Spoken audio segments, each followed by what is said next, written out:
Boa noite a todos, a graça e a paz do nosso Senhor Jesus Cristo. Convido os irmãos a abrirem suas Bíblias no livro de Eclesiastes, no capítulo 12. Vamos ler do versículos 1 ao 8.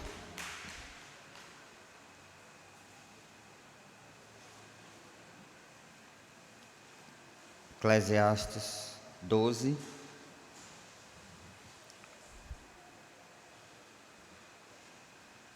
versículo 1 até o versículo 8.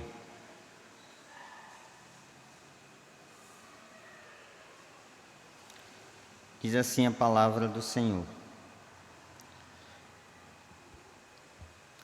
Lembra-te do teu Criador nos dias da tua mocidade, antes que venham os maus dias e cheguem os anos dos quais dirás: não tenho neles prazer. Antes que se escureçam o sol, a lua e as estrelas do esplendor da tua vida, e tornem a vir as nuvens depois do aguaceiro. No dia em que tremerem os guardas da casa, os teus braços, e se encurvarem os homens outrora fortes, as tuas pernas, e cessarem os teus moedores da boca, por já serem poucos, e se escurecerem os teus olhos nas janelas, e os teus lábios, quais portas da rua, se fecharem, no dia em que não puderes falar em alta voz, te levantares à voz das aves, e todas as harmonias, filhas da música, te diminuírem. Como também quando temeres o que é alto, e te espantares no caminho, e te embranqueceres, como floresce a amendoeira, e o gafanhoto te for um peso, e te perecer o apetite. Porque vais à casa eterna, e os pranteadores andarão rodeando pela praça. Antes que se rompa o fio de prata, e se despedace o copo de ouro, e se quebre o cântaro junto à fonte, e se desfaça a roda junto ao poço, e o pó volte à terra como era, e o espírito volte a Deus que o deu.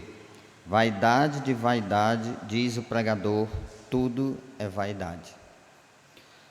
Senhor nosso Deus, nosso Pai, agradecemos ao Senhor por esse momento.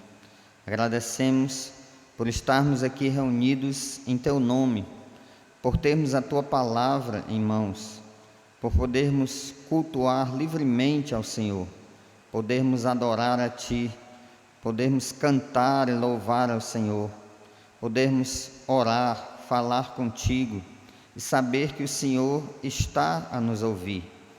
Sabemos, ó Deus, que a Tua presença é constante em nossas vidas. Por isso nós te pedimos agora a iluminação do Teu Santo Espírito, que Ele possa nos guiar à Tua verdade, a verdade da Tua palavra. A Tua palavra é a verdade, a Tua palavra é fiel e verdadeira. E precisamos de Ti, Senhor. Somos totalmente dependentes do Senhor. Precisamos de Ti para ouvir, para entender e muito mais ainda para obedecer a Tua palavra. Sê com cada um de nós aqui, Senhor. Nós te pedimos, em nome do Teu Filho Jesus Cristo. Amém. Lembra-te do Teu Criador. Eclesiastes, eu vou falar um pouco antes do livro.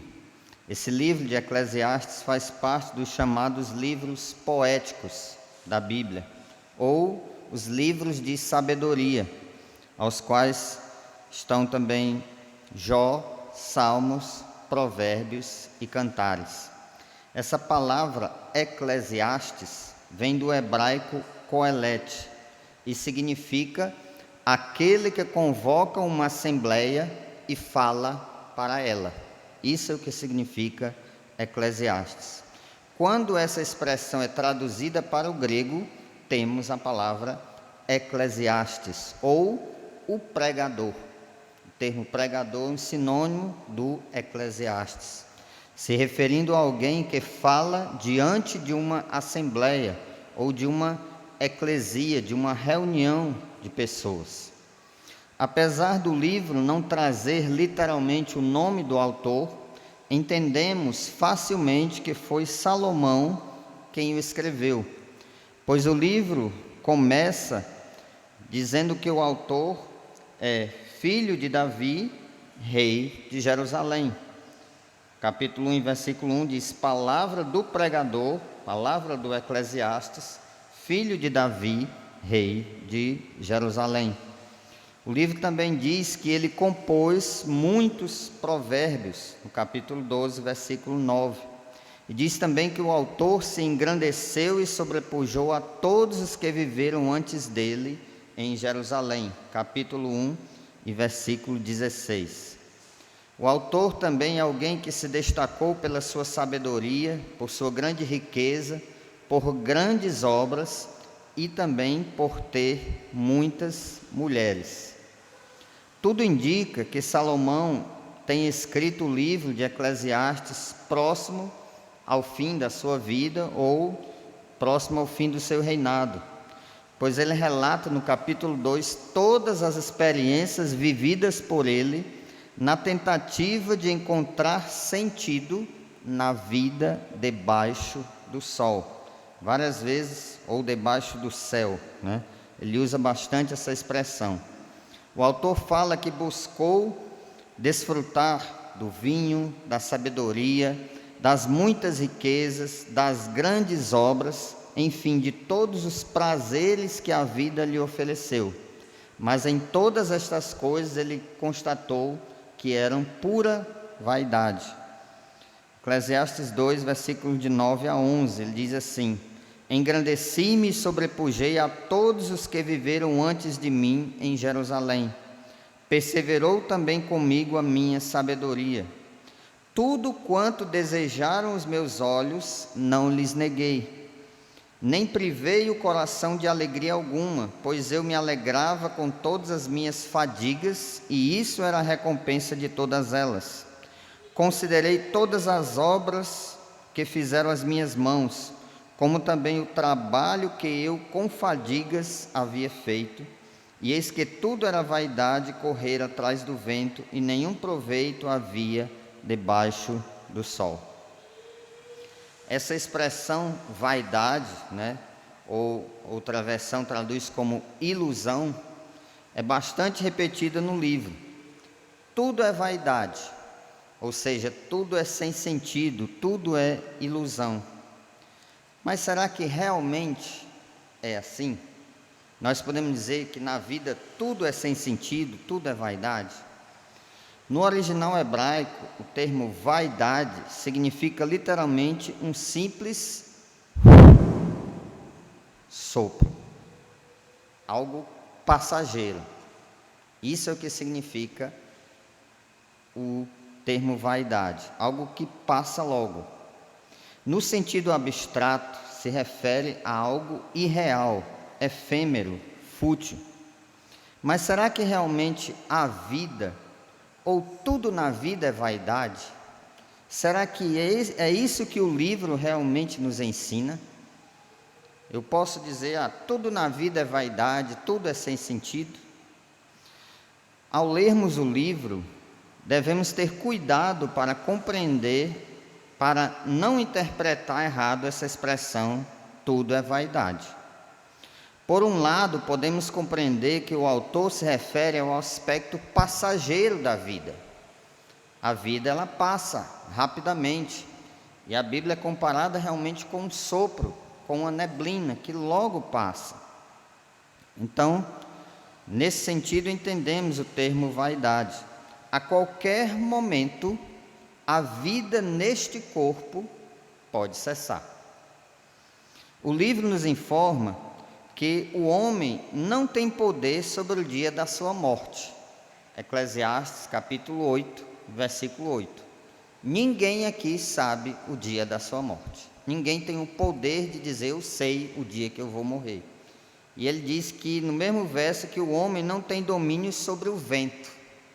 Assim como você não pode controlar nem dominar o vento, você não tem domínio sobre o dia da sua morte.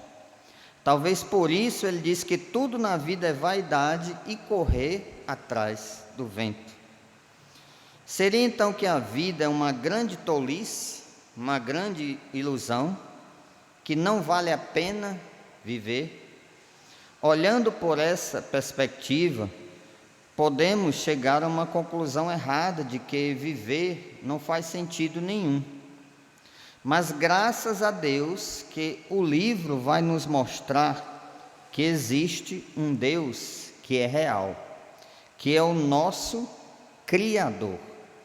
O Deus que não só nos deu a vida, como também nos deu tudo o que podemos desfrutar nessa vida. Tudo que somos, tudo que temos, tudo que desfrutamos nessa vida, o livro apresenta como sendo um dom de Deus, uma dádiva de Deus. Eclesiastes capítulo 2, versículo 24, diz assim: nada há melhor para o homem do que comer, beber e fazer que a sua alma goze o bem do seu trabalho. No entanto, vi também que isto vem da mão de Deus. Pois separado deste, quem pode comer ou quem pode alegrar-se? Ele traz aqui um detalhe bem importante. Comer, beber, gozar o bem do seu trabalho, isso é um dom de Deus. Mas diz que se o homem está separado de Deus, como ele pode comer, beber ou se alegrar?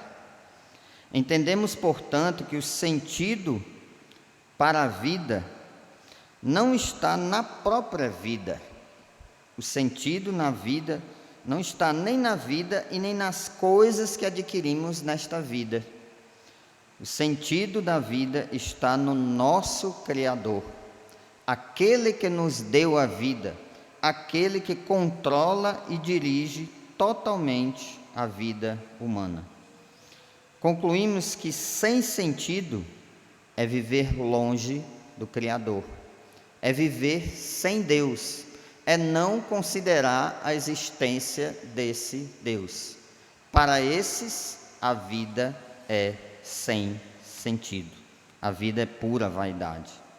Se a vida realmente fosse sem sentido para todos, o autor não recomendaria que devemos gozar e desfrutar dessa vida debaixo do sol.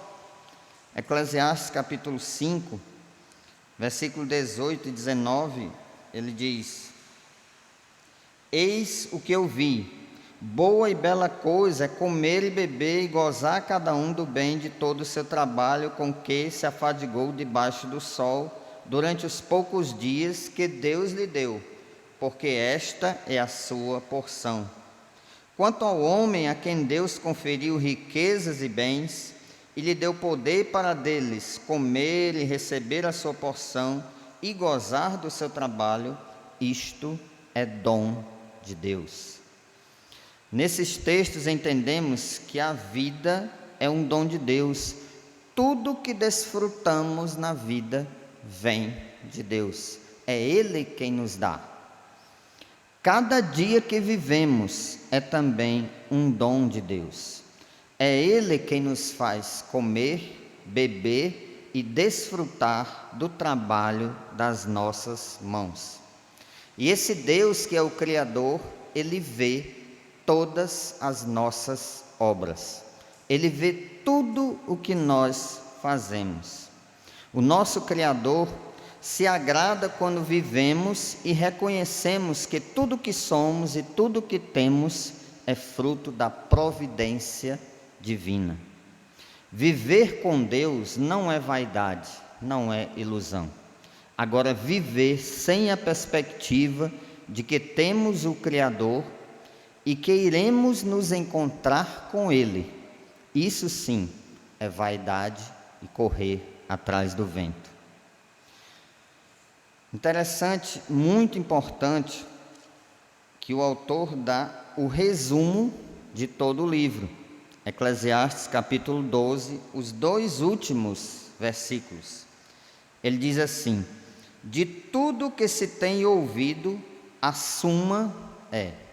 De tudo que ele disse no livro todo, o resumo de tudo isso é: teme a Deus e guarda os seus mandamentos, porque isto é o dever de todo homem. É como se você lesse o livro todo e resumisse nisso: teme a Deus e guarda os seus mandamentos, isso é o dever de todo homem. E ele dá uma causa, o porquê. Porque Deus há de trazer a juízo todas as obras, até as que estão escondidas, quer sejam boas, quer sejam más. Deus há de trazer a juízo, a julgamento, todas as nossas obras, quer sejam boas, quer sejam más. Devemos temer a Deus, guardar os seus mandamentos, porque haverá um juízo de Deus. Todos nós iremos comparecer perante o juiz de toda a terra. Todos nós iremos nos encontrar com o nosso Criador. Todos nós um dia compareceremos diante do juiz de toda a terra. Aqui talvez está a maior mensagem, o maior ensino desse livro. Teme a Deus. Esse é um dos maiores temas de todos os livros de sabedoria. Eles falam muito do temor do Senhor. Esse é um dos assuntos mais ensinados nesses livros. Provérbios 1:7, Provérbios 9:10 vão dizer que o temor do Senhor é o princípio da sabedoria. Jó capítulo 28 vai dizer que o temor do Senhor é a própria sabedoria. E o temor, nós temos que distinguir temor de medo. Temer a Deus não é ter medo dele. O ímpio, aquele que não conhece a Deus, ele tem medo de Deus. Por isso ele foge de Deus. Ele não quer saber de Deus. Ele não considera a existência de Deus. Ele foge porque ele tem medo. Mas o temor a Deus é o chamado amor reverente. Aquele que teme a Deus, ele ama a Deus e se aproxima de Deus, porque ele reconhece quem Deus é. Por isso diz: teme a Deus e guarda os seus mandamentos. Vive de acordo com a instrução de Deus. Segue os caminhos que Ele traçou para você. Não foge dele. Não tenhas medo, não temas diante de Deus. Deus é o teu Criador, Ele é o teu Senhor. O temor do Senhor é o princípio da sabedoria. Precisamos viver de forma sábia, viver no temor do Senhor. Viver no temor do Senhor é viver buscando essa sabedoria. O Provérbios diz: se você buscar a sabedoria como a prata, e como a um tesouro escondido a procurares, então entenderás o temor do Senhor e acharás o conhecimento de Deus. Esse temor a Deus nos leva a buscar essa sabedoria como um tesouro escondido. Mas o conselho que eu quero trazer para nós hoje, a mensagem para nós hoje é: lembra-te do teu Criador. Lembra-te do teu Criador. E associando isso com o resumo do livro, nós podemos entender que só vai se lembrar do Criador aquele que teme a Deus, aquele que guarda os seus mandamentos, aquele que considera a Deus. O insensato, o ímpio, ele diz no seu coração: não há Deus, Deus não existe. E por isso ele se corrompe e pratica cada vez mais abominação. Salmo 14. O insensato, ele não considera Deus. Ele vive como se Deus não existisse. Vive como se nunca fosse prestar contas diante de Deus. Por isso, ele vive como quer. Ele desconsidera, ele não lembra do seu Criador. Mas nós devemos ser diferentes. Devemos temer a Deus pelo que Ele é, pelo que Ele faz. Apesar de nós conhecermos a Deus, de nós sabermos quem Ele é, sabemos que Ele nos deu a vida, Ele é quem sustenta a nossa vida, Ele é quem nos protege, quem nos guarda, quem nos livra do mal, quem nos alimenta. Muitas vezes vivemos como se Deus não existisse, ou achamos que Deus se esqueceu de nós, mas o que realmente acontece é que nós nos esquecemos de Deus. Por isso a exortação: lembra-te do teu Criador. Isso soa algo muito pessoal. Não é lembra-te do Criador do universo, não é lembra-te do Criador dos céus e da terra, é lembra-te do teu Criador, daquele que te deu a tua vida. Você vive por causa dele, você ainda está vivo porque ele permite. Foi ele quem te deu a vida. Por isso lembra-te do teu Criador, daquele que te ama, daquele que cuida de você, daquele que conhece você mais do que você mesmo. Deus nos conhece muito mais do que nós mesmos. Ainda a palavra nem chegou à minha boca e Deus já conhece toda. Deus conhece o meu andar e o meu deitar, conhece todos os meus caminhos, Deus conhece até os nossos pensamentos. Todas as coisas estão patentes e descobertas aos olhos daquele a quem temos de prestar contas. Por isso, lembra-te do teu Criador. Está falando de alguém que é bem pessoal. O Salmo de número 100 diz: sabei que o Senhor é Deus, foi Ele quem nos fez e dele somos. Somos o seu povo e rebanho do seu pastoreio.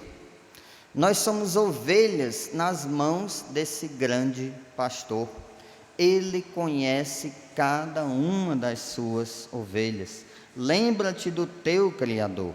É como Davi fala: o Senhor é o meu pastor. Ele me conhece.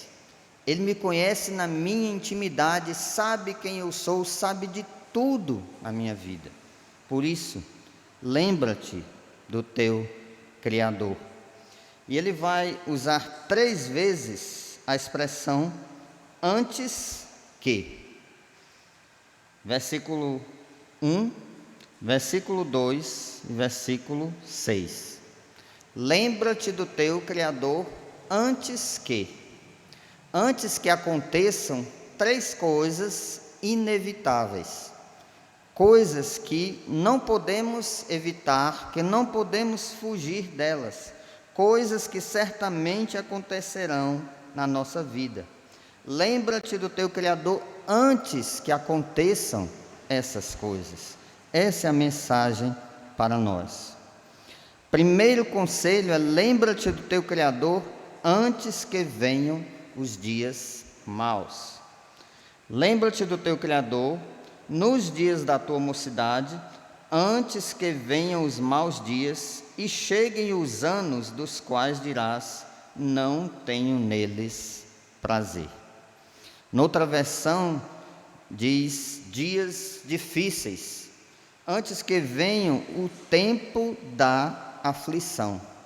São dias em que neles não há prazer nenhum. Os dias maus, ou os maus dias, lembra-te do Senhor antes que venham esses dias maus. O que seriam esses dias maus, esses dias difíceis? São aqueles dias em que nada dá certo. São dias de angústia, dias de fome, de tribulação, de sofrimentos, de catástrofes, de tragédias, como nós estamos vendo, dias de guerras. São aqueles dias em que nós pedimos a Deus que eles passem logo, para que venham dias melhores. São dias terríveis. Nós vivemos dias de uma pandemia. Parece que nós já esquecemos, né? Mas quando começaram aqueles dias, eram dias terríveis, dias em que ninguém sabia o que ia acontecer. Então, são dias maus. Eclesiastes capítulo 11, versículo 8, diz que há dias de trevas e que serão muitos. Mas a Bíblia também afirma que os dias de vida neste mundo, por si só, já são maus. Por isso, nós não temos como evitá-los. Lembra-te do teu Criador antes que venham os dias maus. O dia já é mau. Jesus disse lá em Mateus capítulo 6, versículo 34, não vos inquieteis com o dia de amanhã, pois o amanhã trará os seus cuidados, basta ao dia o seu próprio mal. E o pior é que à medida que os anos vão passando, os dias vão se tornando cada vez mais difíceis. 2 Timóteo capítulo 3 diz que isso acontece por causa da maldade do homem. Sabe, porém, isto: nos últimos dias sobrevirão tempos difíceis. Os homens serão egoístas, avarentos, jactanciosos, ingratos, desobedientes aos pais, cruéis, antes amigos dos prazeres que amigos de Deus. É o que a Bíblia fala, o aumento da iniquidade. A iniquidade vai se multiplicando, por isso os dias são cada vez piores. Mas já que os dias maus são inevitáveis, o conselho é: lembra-te do teu Criador antes que venham os dias maus. Não é durante os dias maus, não é depois dos dias maus, é antes que eles aconteçam. É claro que não é errado lembrar-se do Senhor no dia mau. Salmo 50, versículo 15 diz: invoca-me no dia da angústia, eu te livrarei e tu me glorificarás. O próprio Deus está dizendo aqui: no dia da angústia, no dia difícil, no dia mau, invoca-me, clama a mim, eu te ouvirei, e então tu me glorificarás. Mas se nos lembrarmos do Senhor antes de chegar o dia mau, quando ele chegar, estaremos preparados, tanto espiritualmente como emocionalmente.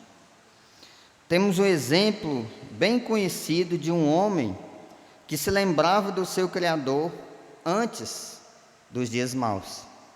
E é exatamente um dos livros poéticos da Bíblia, o livro de Jó. Jó vivia muito bem, era um homem rico, temente a Deus, que tinha uma bela família, que tinha muitos bens, tinha 7 filhos, 3 filhas, muitos bens. Diz que num só dia Jó perdeu tudo. E depois ainda perdeu a sua saúde. Como Jó agiu diante daquilo? Qual foi a atitude de Jó? Ele disse que Jó se levantou, rasgou o seu manto, rapou a cabeça, lançou-se na terra e adorou a Deus, dizendo: nu eu saí do ventre de minha mãe e nu eu voltarei. O Senhor deu, o Senhor tomou, bendito seja o nome do Senhor.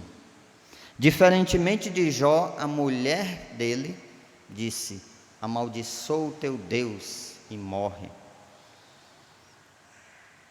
Porque Jó continuou bendizendo ao Senhor, continuou temendo a Deus, O que Jó fazia antes do dia mau? A Bíblia diz que os seus filhos banqueteavam-se, uns com os outros, eles enviavam presentes uns aos outros, mas Jó, ele oferecia sacrifícios a Deus pela vida dos seus filhos. Era um homem que vivia constantemente no Senhor, ele vivia constantemente temendo a Deus. Jó é descrito como um homem íntegro e reto, temente a Deus e que se desviava do mal. Diz que Jó, ele levantava-se de madrugada e oferecia holocausto segundo o número de todos os seus filhos, pois ele dizia: talvez tenham pecado os meus filhos e blasfemado contra Deus em seu coração. Assim o fazia Jó continuamente. Jó lembrava-se do seu Criador antes que veio o dia mau. E quando veio o dia mau, ele não se desesperou, ele não abandonou o Senhor, ele não fugiu do Senhor, ele não achou que a vida não tinha mais sentido, ele não se desesperou, pelo contrário, ele continuou adorando ao Senhor. Enquanto estava tudo bem, na prosperidade, os filhos fazendo banquetes, Jó oferecia sacrifícios a Deus pelos pecados dos seus filhos. Quando veio a tragédia, Jó não deixou de adorar ao Senhor. Diferentemente da sua mulher, com certeza ela achava que o sentido da vida estava nos bens materiais. Deus está lhe abençoando, você é muito rico, agora você não tem mais nada. Deus deixou de existir, Deus não existe mais. Assim pensava a mulher de Jó. Por isso ela diz: amaldiçoa o teu Deus e morre. Deus não é obrigado a nos abençoar sempre. Haverão sim dias difíceis. Esses dias difíceis, eles são lembrados aqui no livro de Eclesiastes. Vou só citar, capítulo 7, versículo 14, fala o dia da adversidade. Eclesiastes 11, 2 fala de dias de fome, e 11, 8, dias de trevas. Mas lembra-te do teu Criador antes que venham os dias maus. Devemos nos lembrar do nosso Criador antes dos dias maus, porque assim evitaremos o pecado da incredulidade. Quantas pessoas que se dizem cristãos, que se dizem crentes em Jesus Cristo, quando acontece uma tragédia, quando acontece uma calamidade, quando perde um ente querido, quando perde o emprego, a pessoa abandona o Senhor, deixa o Senhor, deixa de adorar ao Senhor, mostrando que a sua fé não é verdadeira. Aquele que teme ao Senhor, mesmo o dia bom, o dia mau, o dia de sol, o dia de chuva, seja o que aconteça, ele não esquece do seu Criador. Ele lembra-se do Senhor todos os dias. Ele não deixa de crer, não deixa de adorar o Senhor. Será que no dia que acontecer uma tragédia na nossa vida, nós vamos deixar de crer no Senhor? Nós vamos deixar de adorar ao nosso Deus? Porque aconteceu uma tragédia, porque alguém morreu, porque alguém foi assassinado? É bom nós pararmos para pensar. Lembra-te do teu Criador antes que venham os dias maus, antes que venham aqueles dias, os anos nos quais tu dirás: não tenho neles prazer. Aquele que se lembra do Senhor irá confiar nele quando vier o dia mau. Já o ímpio, no dia da angústia, no dia mau, ele se desespera, porque ele não conhece a Deus, ele não conhece o seu Criador. Outra aplicação: devemos nos lembrar do Criador antes que venham os dias maus, por uma razão muito simples: os dias maus são passageiros, O nosso Criador é eterno. O dia mau vai passar. O choro pode vir à noite, mas a alegria vem pela manhã. Os dias maus existem, são inevitáveis, eles virão, mas vão passar. O nosso Criador é eterno. Por isso, lembra-te dele antes que venham os dias maus. Segundo conselho, lembra-te do teu Criador antes que venha outra coisa inevitável: a velhice. Lembra-te do teu Criador antes que venha a velhice. Versículo 2 em diante. Antes que se escureçam o sol, a lua e as estrelas do esplendor da tua vida, e tornem a vir as nuvens depois do aguaceiro, no dia em que tremerem os guardas da casa, os teus braços, e se curvarem os homens outrora fortes, as tuas pernas, e cessarem os teus moedores da boca, por já serem poucos, e se escurecerem os teus olhos nas janelas, e os teus lábios, quais portas da rua, se fecharem, no dia em que não puderes falar em alta voz, e te levantares à voz das aves e todas as harmonias, filhas da música, te diminuírem, como também quando temeres o que é alto, e te espantares no caminho, e te embranqueceres como floresce a amendoeira, e o gafanhoto te for um peso, e te perecer o apetite. Até aqui. Lembra-te do teu Criador antes que venha a velhice.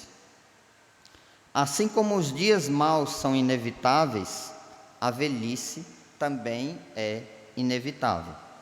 Todos nós iremos envelhecer um dia. Mesmo que tenhamos uma vida super saudável. Eu faço exercício todo dia. Eu vou para a academia, eu me alimento bem. Eu pratico esportes. Eu faço cirurgias para disfarçar a velhice. Você pensa que está enganando a quem? Ninguém escapa da velhice. Ela vem, é inevitável. Mas lembra-te do teu Criador antes que ela venha. A idade vai avançando e naturalmente todos nós vamos envelhecer. O que é a velhice? Alguns dizem que a mocidade é a idade da águia, né? Força, velocidade. Eu gosto de dizer que a velhice é a idade de outra ave, o condor. Estou com dor nas pernas, com dor na coluna, com dor nos braços, com dor de cabeça, é a idade do condor. Aparece dor de tudo quanto é jeito. Você hoje é jovem, você pode rir, mas a velhice vai chegar. As dores vão vir.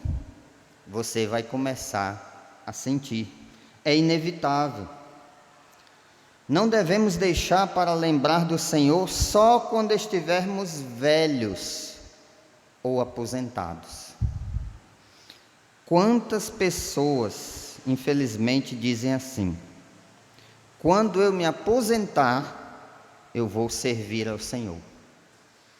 Quando eu tiver tantos anos, eu vou me dedicar a Deus. Ou, quando eu me formar, depois que eu me formar, eu vou servir ao meu Senhor. Depois que eu criar meus filhos, depois que eu me casar, depois que eu fizer faculdade, depois que eu construir uma boa renda, eu vou servir ao Senhor. Isso é mentira. Isso é mentira. Quando você diz isso, significa que a sua faculdade, que a sua família, que a sua renda, que tudo isso é mais importante do que o Senhor hoje. Mostra que você não se lembra do Senhor hoje, você se lembra dessas coisas e considera essas coisas mais importantes. Você não vai servir a Deus nunca. Você vai sempre colocar outras coisas no lugar do Senhor. Lembra-te do teu Criador antes da velhice. Deus tem que ser a prioridade na nossa vida e já nos dias da nossa mocidade. Jovens, não deixem que a velhice chegue. Lembra-te do teu Criador antes que ela venha. E é interessante como o Eclesiastes, ou o pregador, descreve aqui a velhice. É muito interessante. Ele usa uma linguagem poética, rica em figuras, em comparações, para demonstrar os efeitos da velhice no nosso corpo. Ele vai comparar, fazer comparações. Primeiro ele diz: antes que se escureçam o sol, a lua e as estrelas do esplendor da tua vida. A velhice é como se fossem luzes que vão se apagando, que o brilho vai diminuindo. Não é o brilho do sol, da lua e das estrelas, é o brilho do sol, da lua e das estrelas da tua vida. Depois ele vai comparar os braços com guardas da casa, como homens que guardam uma casa. Esses são os nossos braços. Ele diz: no dia em que tremerem os guardas da casa, os teus braços. Na velhice os nossos braços tremem. As nossas pernas, que são comparadas com homens que antes eram fortes, elas se encurvam, E se curvarem os homens outrora fortes, as tuas pernas. E cessarem os teus moedores da boca. Na velhice os dentes começam a diminuir e até cair. Fala também, os olhos se escurecem, E se escurecem os teus olhos nas janelas. Os lábios da boca são comparados com as portas da rua, se fecham. Você já fala bem menos. Fala também que a audição vai diminuindo, Te levantares a voz das aves e todas as harmonias, filhas da música, te diminuírem. Você não pode ouvir direito a voz das aves, as harmonias da música. Você vai temer o que é alto. Você começa a ter medo de altura. Você vai se espantar no caminho. Vão aparecer os cabelos brancos, e te embranqueceres como floresce a amendoeira. Vai encher de folhas brancas. O que é isso? São os cabelos brancos. O gafanhoto te for um peso. Imagine o gafanhoto ser um peso. E te perecer o apetite diminui. Até aqui o autor descreve perfeitamente a velhice. Por isso lembra-te do Senhor, lembra-te do teu Criador, antes que venha a velhice. Aplicações. Lembra-te do teu Criador antes que venha a velhice, para evitarmos o pecado da ingratidão. Imagine você viver uma vida inteira, e até como cristão, você viveu 10, 15, 20, 30, 40 anos, e só depois de todos esses anos, você vai se lembrar do seu Criador. Quanta ingratidão com aquele que te criou, com aquele que te deu a vida, com aquele que te sustenta todos os dias nessa vida. Só depois de todo esse tempo você vai reconhecer tudo que o Senhor é, tudo que o Senhor fez por você. O Senhor te deu a vida, o Senhor te deu saúde, o Senhor te deu um trabalho, o Senhor te deu família, o Senhor te deu bens, e você só vai reconhecer isso no final da sua vida, só depois da velhice. Outra aplicação: se lembrarmos do Criador antes da velhice, quando ela chegar, ainda seremos frutíferos.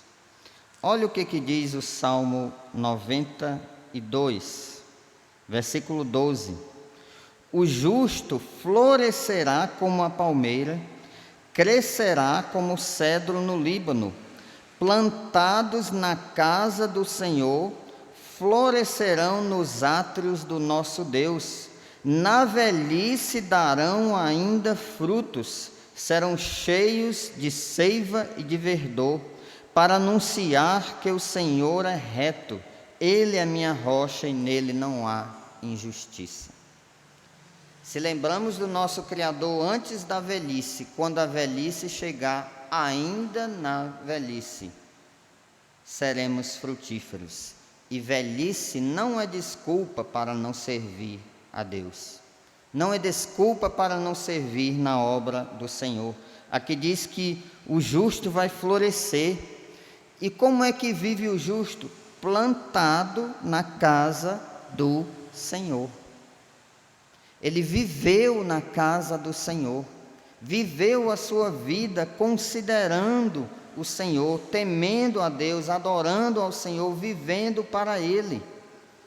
E na velhice darão ainda frutos. Lembra-te do teu Criador. Agora, o terceiro conselho, outra coisa inevitável. Lembra-te do teu Criador antes que venha a morte, antes que venha o dia da tua morte. Final do versículo 5 diz: porque vais à casa eterna, e os pranteadores andarão rodeando pela praça.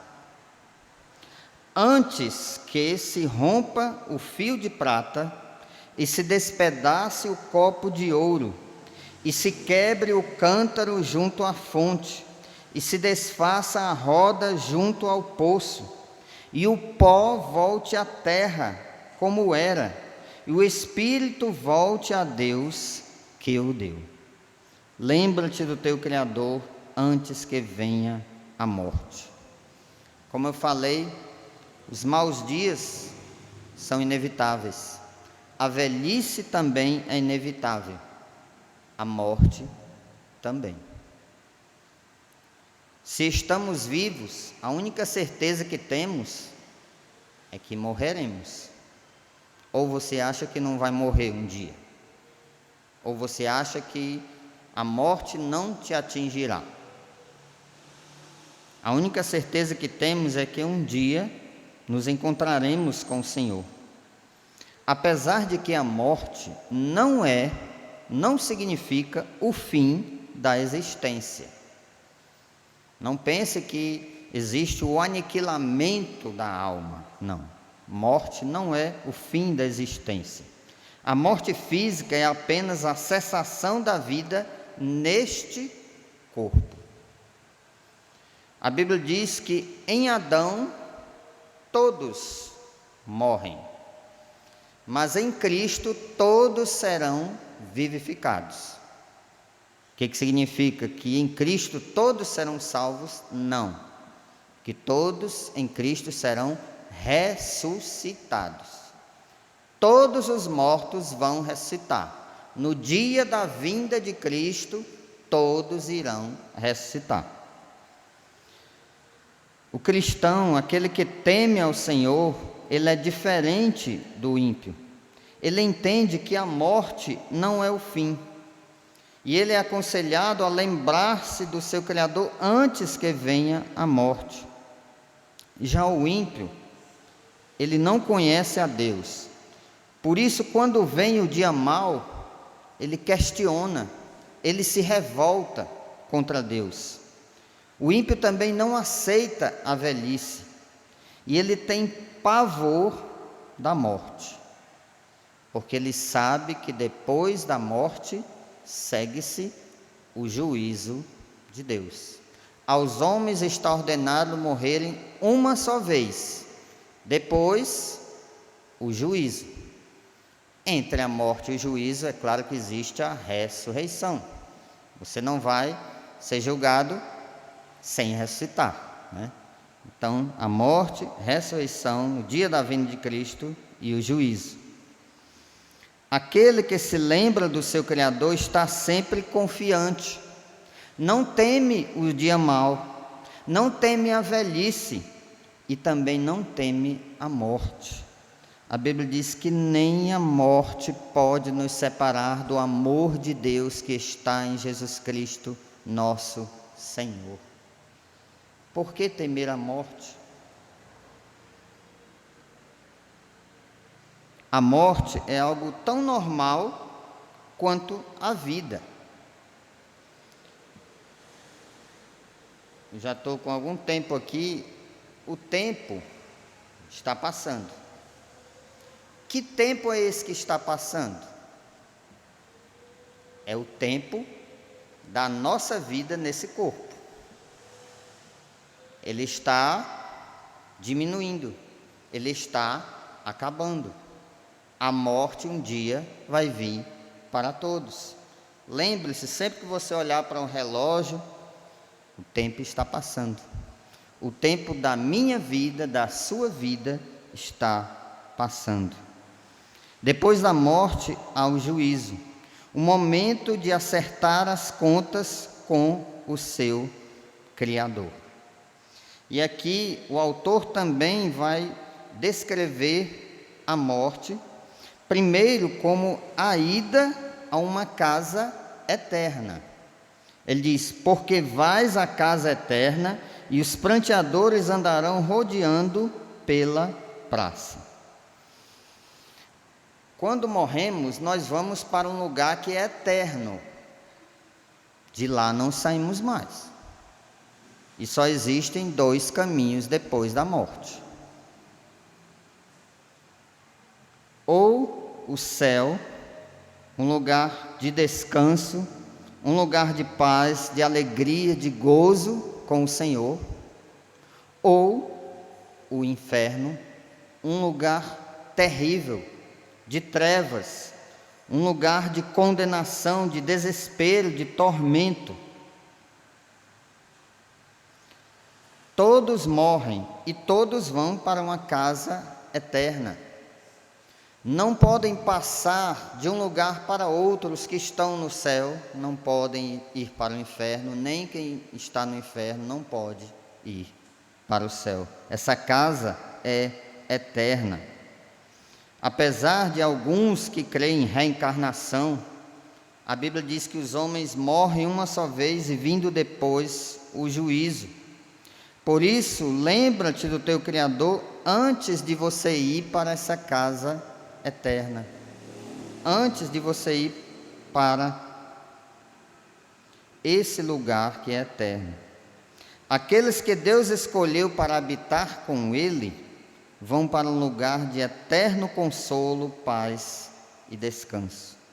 Aqueles que Deus não escolheu para habitar com Ele vão para um lugar de eterno tormento e desespero.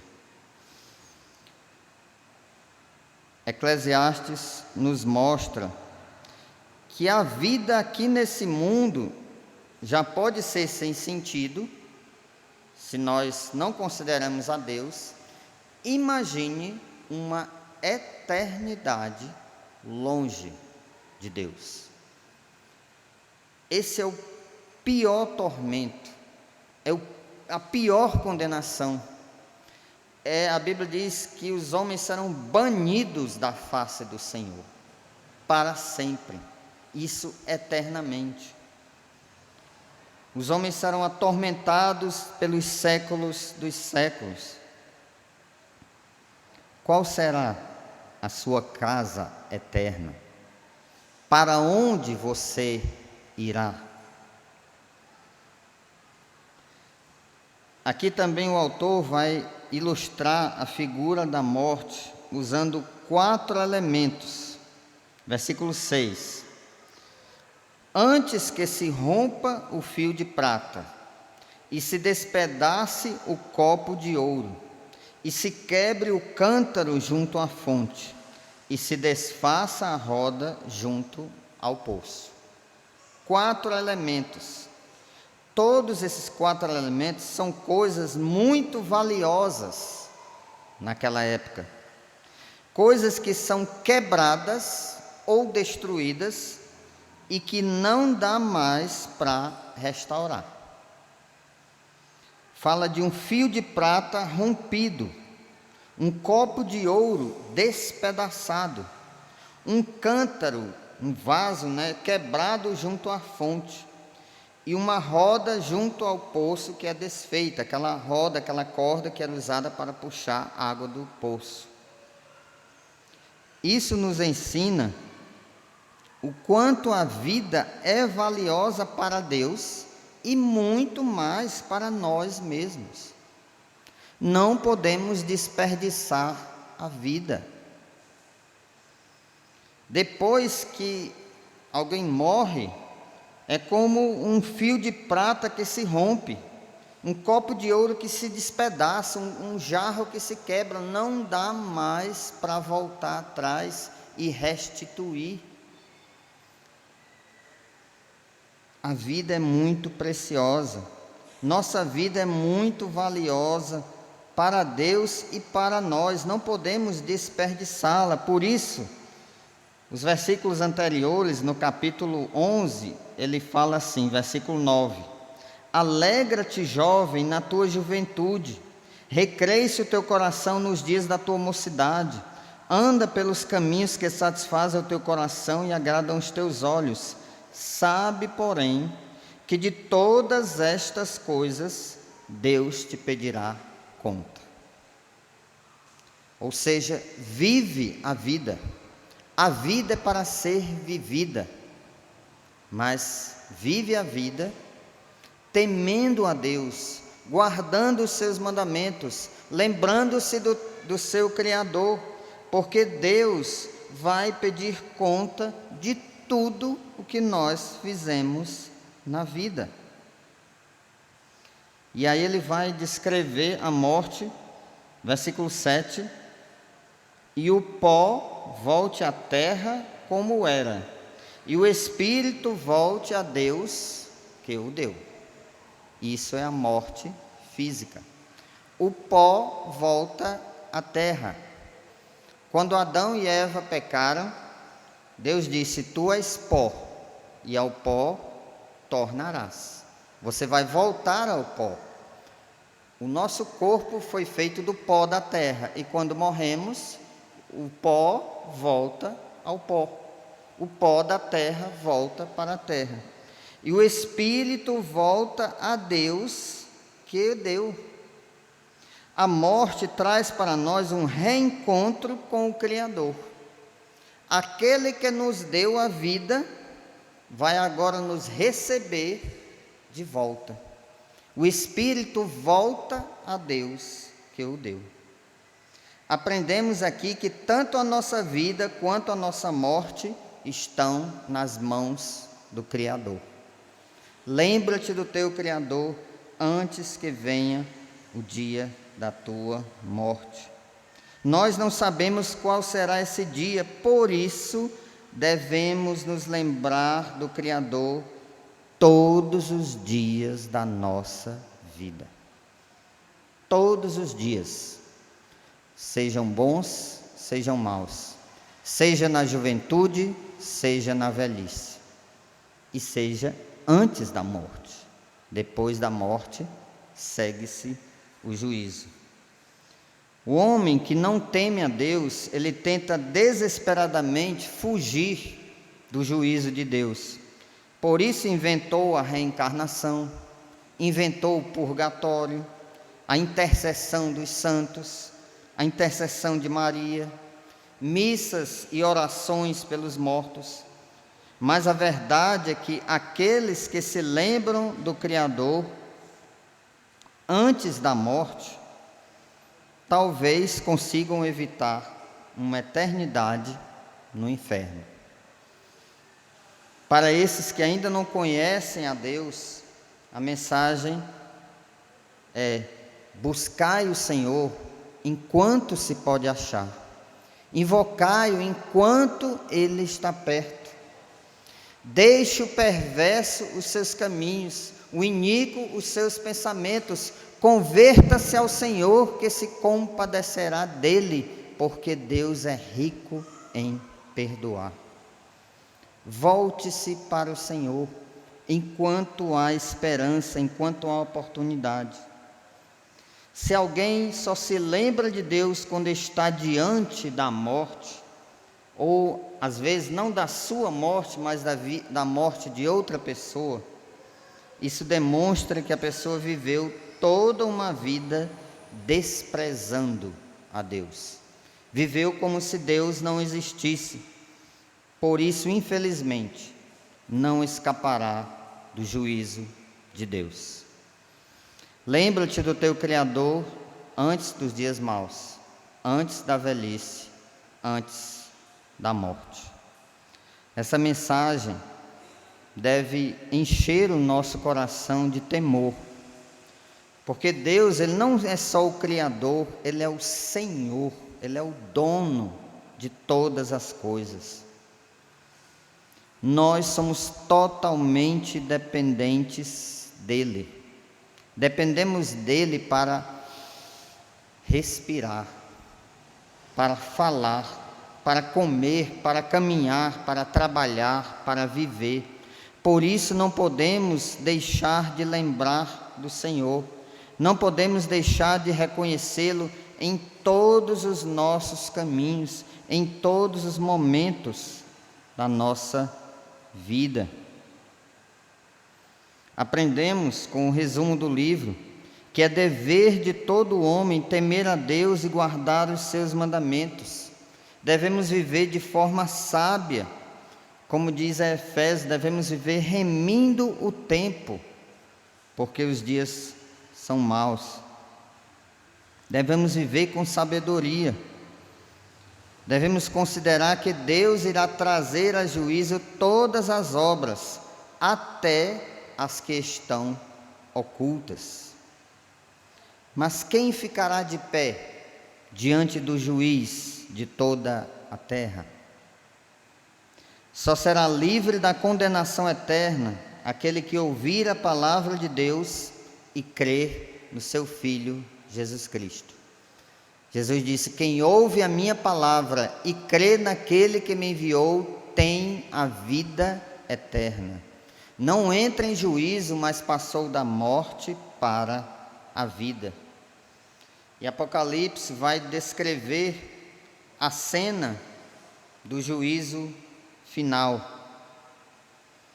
Vi um grande trono branco e aquele que nele se assenta, de cuja presença fugiram a terra e o céu, e não se achou lugar para eles.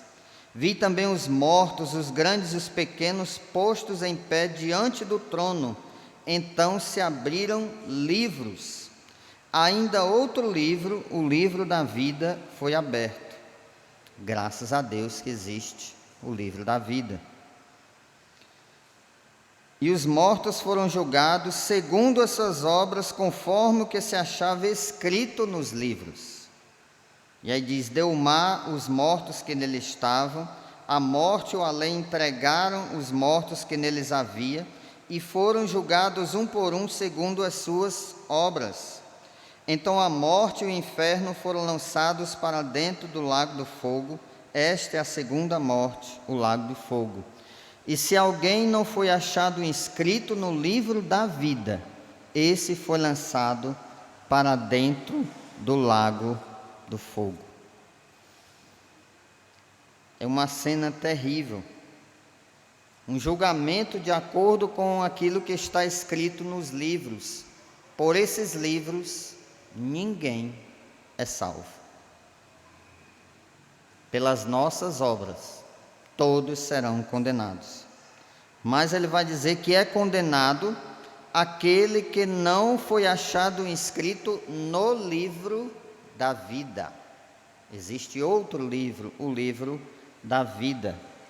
E Apocalipse, capítulo 3, versículo 5: o vencedor será assim vestido de vestiduras brancas, e de nenhum modo apagarei o seu nome do livro da vida. Pelo contrário, confessarei o seu nome diante de meu Pai e diante dos seus anjos. Aquele que creu no Senhor tem o seu nome escrito no livro da vida. Além de ter o seu nome escrito lá, Jesus confessará o nome dele diante do Pai. Quando o livro das obras é aberto, de acordo com ele, todos são julgados e condenados por seus pecados. Mas graças a Deus que um outro livro é aberto, o livro da vida, onde consta o nome de todos os que creram no sacrifício perfeito que Jesus fez na cruz. João 3,36 diz que quem crê no Filho tem a vida eterna, mas aquele que se mantém rebelde contra o Filho não verá a vida, e sobre ele permanece a ira de Deus. Aos homens está ordenado morrerem uma só vez, e depois disto vem o juízo. Temamos, portanto, ao Senhor. Lembremos do nosso Criador. Para os que são jovens, o conselho é: lembra-te do teu Criador enquanto tens saúde, tens força, vigor para servi-lo. Para os mais velhos, o livro nos adverte que o tempo da nossa vida está se acabando e logo iremos nos encontrar com o nosso Criador. Para todos, o conselho é: devemos aprender a viver todos os dias no temor do Senhor. Provérbios, capítulo 23, versículo 17. Não tenhas o teu coração inveja dos pecadores, antes no temor do Senhor perseverarás todo dia. Vamos orar.